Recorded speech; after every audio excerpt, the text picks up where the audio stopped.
34 bob.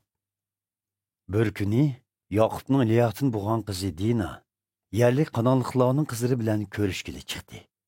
U yerning qabila boshlig'i Heviladin bo'lgan Homurning Shakam ismli bir o'g'li bor edi. U Dinani ko'rib, tutib elib nomusiga tegdi. Uningga ko'yib kelib, muhabbat izhor qildi. U otsi Homurdan qandoqli bo'lmasin, mushu qizni xotinlik elib ber deb talab qildi. Yoqub qizning nomusining buzilganligidan xabar topdi.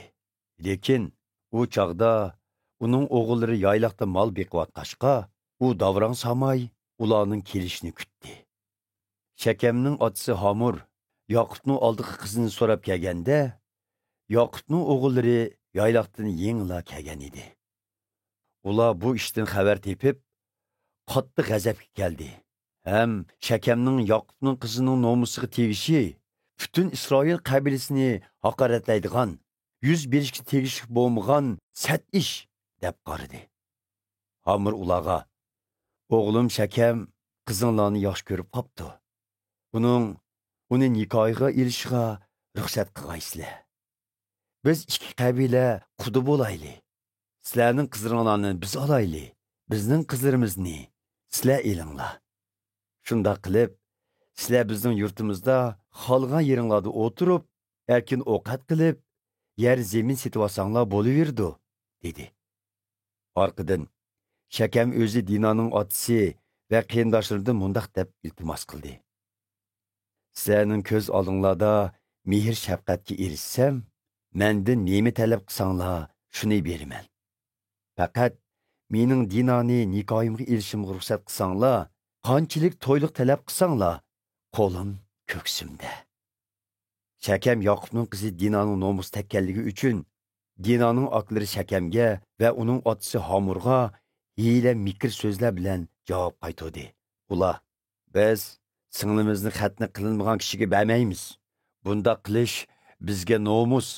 Faqat sizlar bir shartni qabul qilsanglar, sizlarning talpinglarga ma'qul bo'lamiz. Sizlar bizga o'xshash hamma allaringlarni xatni qildiringlar. Shundoq bo'lganda biz qizlarimizni sizlarga beramiz, ham qizlaringlarni olamiz va yurtinglarda turib kelib bir qabila bo'lamiz. Agar sizlar bizning xatni qilish to'g'risidagi shartimizni qabul qilmasanglar, singlimizni bu yerdan olib ketamiz" dedi. Ularning bu so'zlari Homur va uning o'g'li Shakamning quloqiga yoqdi. Shakam Yoqubning qiziga ko'yib qolgan bo'lg'achqa, xatni qildirishga oldirdi. U oilasining eng hurmatli sazovar a'zosi edi. Shuning bilan Homur va Shakam shahar darvozasi oldidagi kishilar yig'iladigan joyga berib, yurt akliga: "Bu kishilar inoq odamlar ekan. Ular bu yerda turib savdo setiq ishlari bilan shug'ullansa bo'g'idek. Bu yurt keng. Ular sig'ib ketadi. Biz ularning qizlarini olsak, ular bizning qizlarimizni olsa bo'ladi. Lekin bu kishilar bizga o'zgartkili bo'lmaydigan bir shartni qo'yib-atdi. Ya'ni bizning erlarimiz ularning erlariga o'xshash xatni qildirilishi kerak ekan. Agar biz bu shartni qabul qilsak, ular biz bilan birga yashab bir qabila bo'ldi ekan. Biz ularni bu yerda turg'izib qilish uchun bu shartga ma'qul bo'layli. Shundaq qilganda ularning mollari va butun ta'alluqotlari bizning bo'lmamdi" dedi. Homur bilan Shakamning taklifini shahar darvozasi oldida yig'ilgan butun xaloyiq quvvatladi. Buning bilan shahardagi erlarning hammasi xatni qildirdi.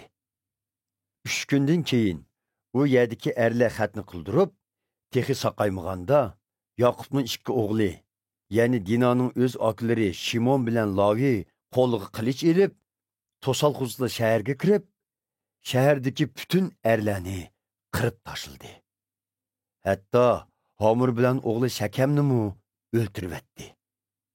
Ondan ular Shakamning uyidan Dinani elib chiqdi. Cho'ng qirg'inchilikdan keyin Yoqubning boshqa o'g'illari shaharni bulang-talang qilib, singlisi uchun intiqom oldi. Ular qo'y, kala, eshaklarni va shaharning bog' varonlaridagi barliq narsalarni bulab ketdi. Shundaqla ular yana barliq boyliqlarini, xotin qizlarini, bolalarini hamda uydagi bob-satlarni bulang talang qildi. Yaqub Shimon bilan Laviga: "Sizlar meni balog'i tiqdinglar. Bugundan boshlab Qanonliqlar, Parizlar va bu yerdagi boshqa qabilalar menga o'chmanlik qiladi. Bizning odam sonimiz oz. Agar ular birlashib bizga hujum qilsa, butun oilamiz halok bo'ladi", dedi. Lekin ular: "Undaqda ular singlimizga poyisha ayol qilgan muomalani qilsinmi?" deb javob qaytarishdi.